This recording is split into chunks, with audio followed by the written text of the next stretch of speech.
क्योंकि बार बार मिल रही हार से निराश होने से पहले बस ये याद रखना कि कभी कभी वो गुच्छे में लगी आखिरी चाबी भी ताला खोल देती है। एक बड़ी ही छोटी सी कहानी, एक लड़के की नौकरी लगी, उससे पहले उसने एक बिजनेसमैन के यहाँ पर इंटर्नशिप की। बड़े बिजनेसमैन थे, बुजुर्ग थे, विद्वान थे, उनसे काफी कुछ सीखा।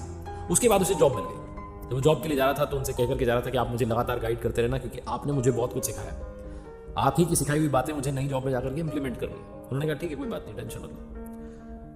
उधर वो जाकर के नौकरी करने लगा, अपने मेंटोर को भूल गया। उसे लगा अब क्या मतलब, तो नौकरी चल रही है बढ़िया। उधर वो जो बिजनेसमैन थे उन्होंने बिजनेस से रिटायरमेंट ले लिया, अपने बच्चे को बिजनेस सौंप दिया और घर पर रहकर के अपना गार्डनिंग करने लगे, अपने जो उनकी हॉबीज थी उनको करने लगे। ये जो लड़का था जिसकी जॉब लग चुकी थी, ये 2 साल तक 2.5 साल तक बड़ी मेहनत से ईमानदारी से काम करता रहा। जो उसके मेंटोर ने कहा था कि ईमानदारी से काम करना, काम से काम रखना, ड्यूटी निभाना, ये वो सारी जो बातें सिखाई गई थी, इंटीग्रिटी, ऑनेस्टी, सब फॉलो की। 3 साल होने को आए लेकिन इसका प्रमोशन नहीं हो रहा था, इसके पैसे नहीं बढ़ रहे थे।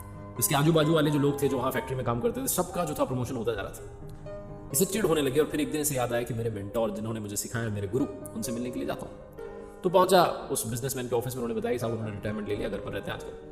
तो घर पर पहुंचा, शाम का समय था, बगीचे में वो बागबानी कर रहे थे। उनके पास जाकर के प्रणाम किया और कहा कि कैसे हैं आप, पहचाना? उन्होंने कहा बिल्कुल। तो इसने कहा कि आपने मुझे जो जो बातें बताई थी सारी फॉलो कर रहा हूँ, लेकिन समस्या ये है कि पिछले 3 साल से पैसे नहीं बढ़ रहे हैं, प्रमोशन नहीं हो रहा है, करना क्या चाहिए? तो उस मेंटोर ने कहा कि बस एक काम करो, तुम कल की छुट्टी ले लो, बिना कोई रीजन बताए बस छुट्टी ले लो।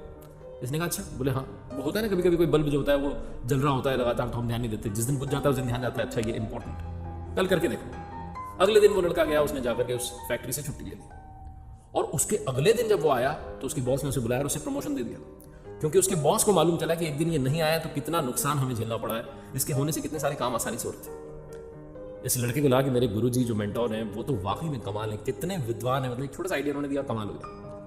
उसके बाद में वापस अपना काम करने लगा। फिर जब इसे लगता था कि पैसे नहीं बढ़ रहे हैं, प्रमोशन नहीं हो रहा है, फिर से छुट्टी ले लेता था। 2 दिन 3 दिन नहीं आता था, फिर से थोड़े पैसे बढ़ जाते थे। ऐसा चलता रहता था, बार बार गायब होता रहता था, बार बार गायब होता रहता था। इसको लगता था कि इसको फॉर्मूला मिल चुका है।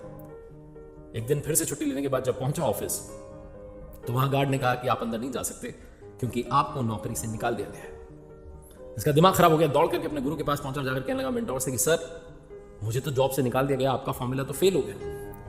उन्होंने पूछा कि सच सच बताना पहली बार क्या रहा? तो उसने कहा पहली बार तो प्रमोशन हुआ, सैलरी बढ़ी, दूसरी तीसरी बार भी बढ़ी, लेकिन अब नौकरी से निकाल दिया गया। तो मेंटोर ने कहा कि तुमने मेरी पूरी बात नहीं सुनी थी। आधी बात सुनकर के गए कि बल्ब अगर बुझ जाए तो हमारा ध्यान जाता है कि ये बड़ा इंपॉर्टेंट था, लेकिन वो लाइट का बल्ब अगर बार बार जलता बुझता रहे तो उसे रिप्लेस कर दिया जाता है, उस पर ध्यान नहीं दिया जाता। तुमने बैलेंस नहीं बनाया। छोटी सी कहानी सिखाती है कि लाइफ में बैलेंसिंग बहुत इंपॉर्टेंट है, चाहे किसी भी चीज की, चाहे प्रोफेशनल लाइफ की हो, चाहे पर्सनल लाइफ की हो।